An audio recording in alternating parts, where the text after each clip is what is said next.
War Within is fast approaching, and us healers have a bit of upkeep that we can go ahead and be doing in order to prepare for the War Within to drop.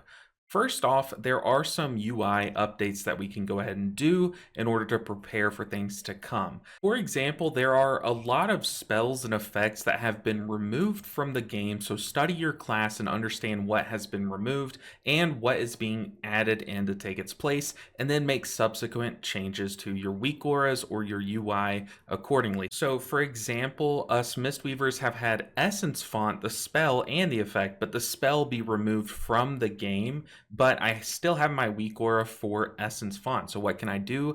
I can replace it with one of the new spells being added, and a great one is Celestial Conduit. So what you can do is you can come to Wowhead or any spell database that's available online, find the spell ID that's available in the URL of the page, and then you just copy it, and you see here we are on the Celestial Conduit page. Just copy it, come over here to your weak aura page and change what triggers this weak aura to be active. And we're going to change it to look for the spell Celestial Conduit. And now it's going to load the icon for Celestial Conduit. But you also have to change what loads this weak aura. Here I used to have it changed whenever I was talented into Essence Font, but now I have it to where if I'm talented into the hero talent Celestial Conduit, it's going to load this weak aura for me. You can also do the same thing for your Evoker UIs, adding Engulf and things like that into your UI now, and then also for things like priests, you can add Premonition into your display. Next up, you can take a look at your weak auras and think about how the functionality of certain spells are going to change. For a great example is that Mistweavers and Resto Shamans now have talents that can give you 3 charges of Riptide and Renewing Mist accordingly. So what I did personally is I used this weak aura setup where I have 2 lines that display the charges of Renewing Mist that I have. But all I did was I duplicated this group that I have. I readjusted where each of the bars is. I made a 3rd bar, so I just copied and duplicated 2 of these bars here, readjusted it to where now there's 3 bars, and then I set this new group to load for when I am talented into Pool of Mists, and then set the old one to load when I'm not talented into Pool of Mists. So let me delete this one that I just made right now and show you what the new one looks like. The new one looks like this, where there's 3 bars all sized perfectly, and it is set to load when I am talented into Pool of Mist. I did the same thing for my Resto Shaman for when you have 3 charges of Riptide. So take a look at existing spells and all of the new talents to see if any of your talents give you additional charges or change the functionality in some way to where you can update your weak auras like that. This is also a great time to update your Omni CD with any new defensives coming into all of the different DPS specs, but more importantly to update all the spells that you're tracking for your tanks, because as you know, tanks are getting I'll just simply say a lot more squishy in the War Within, so it's going to be even more imperative for us healers to be able to know how defensive they're going to be coming up and how much of our assistance they're going to need. So I'll run through a couple spells just on the tanks that you should probably consider tracking. These are the ones that I track. So for Death Knight, I track AMS, Dancing Rune Weapon, Icebound Fortitude, Purgatory, and Vampiric Blood, and also very importantly, I do track Bone Storm. Let's see, where is it? Bone Storm for them as well. For Demon Hunters, I track Blur, Demon Spikes, Last Resort, and Metamorphosis. I might swap to going back to tracking Fiery Brand because in single target they do use this as kind of like a semi-mitigation, and it has come up in the past for me knowing that information has helped me make decisions. For Guardian Druids, it's very important to track the offensive spell Guardian of Ursoc because this is one of their most defensive windows. I also track their defensive's Bark Skin. I now track Lunar Beam. This actually is a very defensive moment for them, so I track this so I know when they're going to have this buff on them. So I guess giving them this big mastery chunk.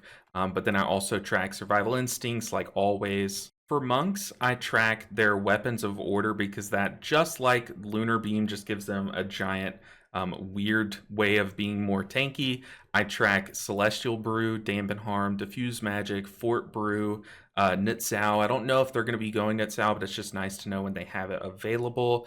And I think that's it in terms of their spells. For Prot Paladins, I like to track Divine Toll.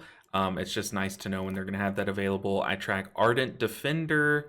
Let's see. They have a lot of spells. I track Divine Protection as one of their defensives and Gift of the Golden Valkyr, as well as Guardian of the Ancient Kings, because it's just nice to know when they're going to have passives like this available, kind of like how we track Purgatory, or I track Purgatory on Death Knights. And finally, on to Warrior. Admittedly, this is the only class, honestly, that I've never played, so I just track what I think is right, but if you think I should add one of these, tell me down in the comments, and check the comments if you're copying what I like to track. This is what I personally track.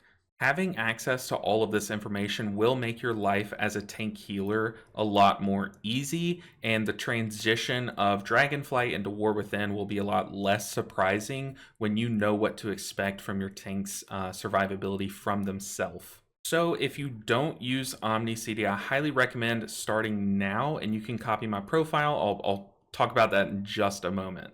Also, something very important to note is that in the War Within Season 1 dungeon pool, there are quite a bit of heal absorbs, so it's worth revisiting how you track heal absorbs. I know a lot of players probably don't even know when there's a heal absorb on a party member, so just double check how you track it. Like here, I track mine based on color, and I'm just going to go ahead and set it to be a border. So if someone has a big heal absorb shield, they're going to have a red border, medium will be orange, and low will be yellow as well, since once again there are quite a bit of them in this first dungeon pool.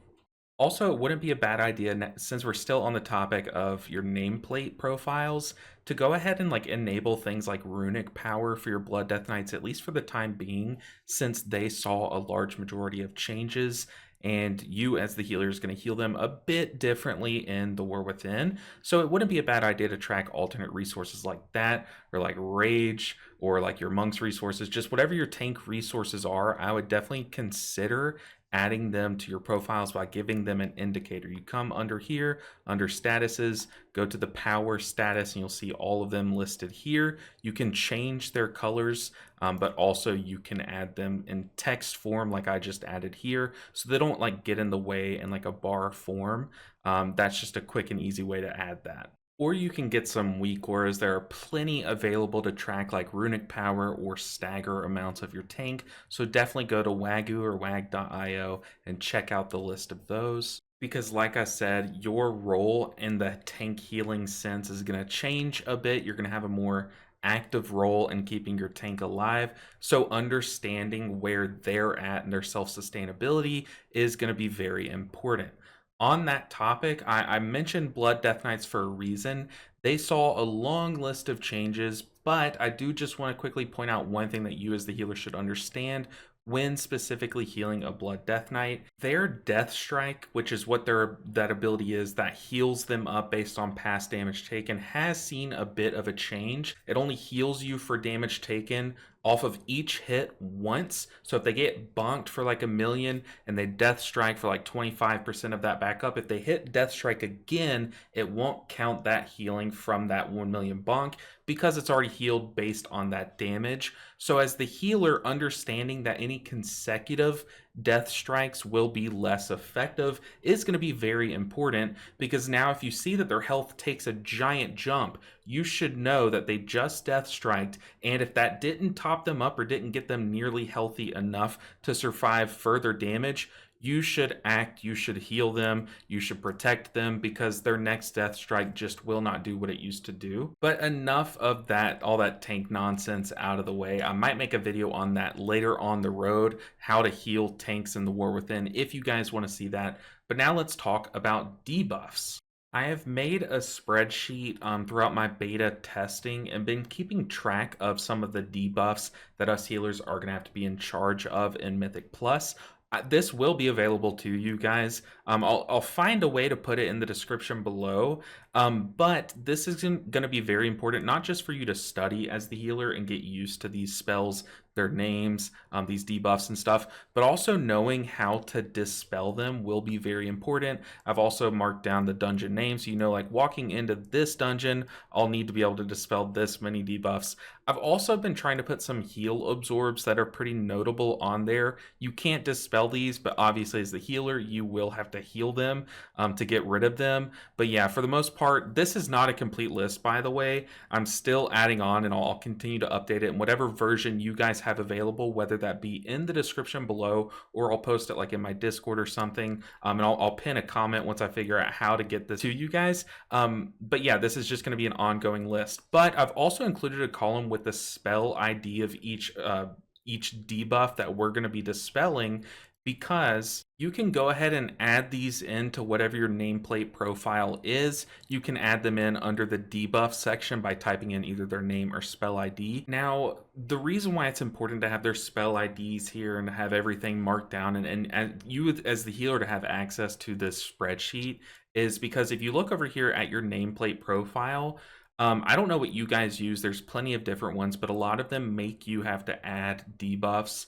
to your profile in order to track them. So I've added all this for you guys. I know I'm kind of blocking it, but what's weird is if you type in some of these codes, like if you look here to this poison bolt one, I typed in the spell ID, and currently its spell ID is to the Mistweaver Monk core passive. That couldn't be more fitting for myself. So you can't add these in quite yet, but as we get closer to the War Within, they might start adding in these spells for us to go ahead and add to our debuffs. But once again, all of these debuffs, or at least most of them, are going to be very important for us healers to understand, track, make it very obvious to dispel them or to heal through them or to Tiger's Lust them, things like that. So that's why I made this spreadsheet.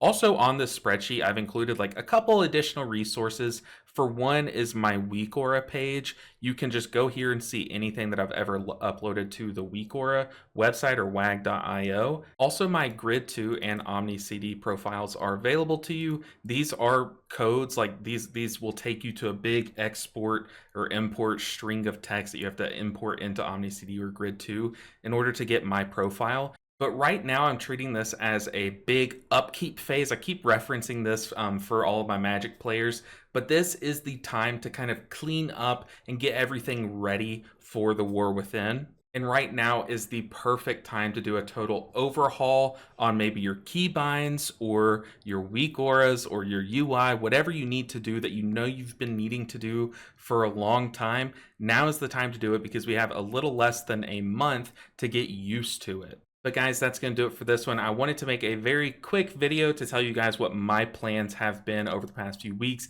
getting ready and preparing, coming from the beta and all my experience on the beta and all the changes that I knew I needed to make on retail. So if this video helped you, make sure that you like it to let me know that it helped you. Also check out all the links in the description, and I'll also leave how to find the spreadsheet that I referenced in this video if I'm not able to just post a link to it in that description. But guys, while you're down there, make sure that you're subscribed because we are fast approaching 10K subs, and wouldn't it be wild if we hit that before the War Within dropped?